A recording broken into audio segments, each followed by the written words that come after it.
Very good evening. Hello, friends. I'm Ravindra, and today I'm going to share with you a very small but effective technique to improve your vocabulary and your grammar, your structures. I'll take a word as a part of speech. I will call it, it's a noun, and the word is absence. अब आप देखेंगे इस absence word से जुड़े हुए जो other parts of speech हो सकते हैं वो भी मैं आपको यूज़ करके दिखाऊंगा और उनको एग्जाम्पल के साथ में आपसे शेयर करूंगा।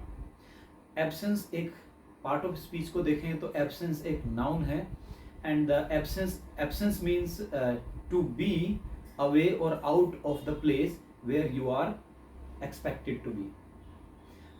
Like for example, if I say this decision was taken in my absence, कहने का मतलब है कि ये डिसीजन मेरी अनुपस्थिति में लिया गया।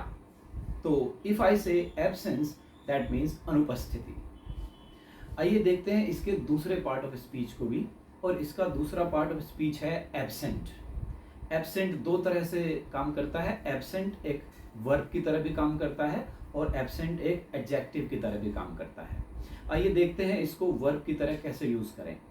एब्सेंट की सेकंड और थर्ड फॉर्म्स जो होती हैं वो एब्सेंटेड होती है। तो फॉर एग्जांपल अगर मैं उदाहरण के तौर पे बोलना चाहूँ, एक वर्ब की तरह इसको लेना चाहूँ, तो मैं बोल सकता हूँ he absented from the meeting because he was not very well physically, he was not feeling well. ये हो गया इसका वर्ब का फॉर्म। अब आइए इसको लेते हैं एक एडजेक्टिव की तरह। हम कह सकते हैं बिल्कुल सिंपल तरीके से that the students were absent because the teacher was going to take an exam or the teacher was going to take a surprise test, but the students were not ready, so they were absent from the class and they did not attend the class. Now let's take the adverb part of this word.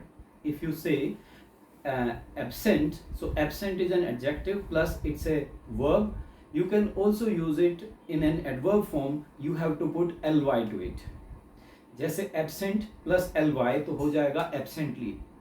For example, he nodded absently because he was not interested in others. So ये है इसका adverb का form। और एक word और ले लेते हैं, ये भी एक नाउन का ही काम करता है और ये वर्ड है absentee. Absent plus double e. So absentee is a person who is frequently absent from the place where he or she should be. Thank you so much.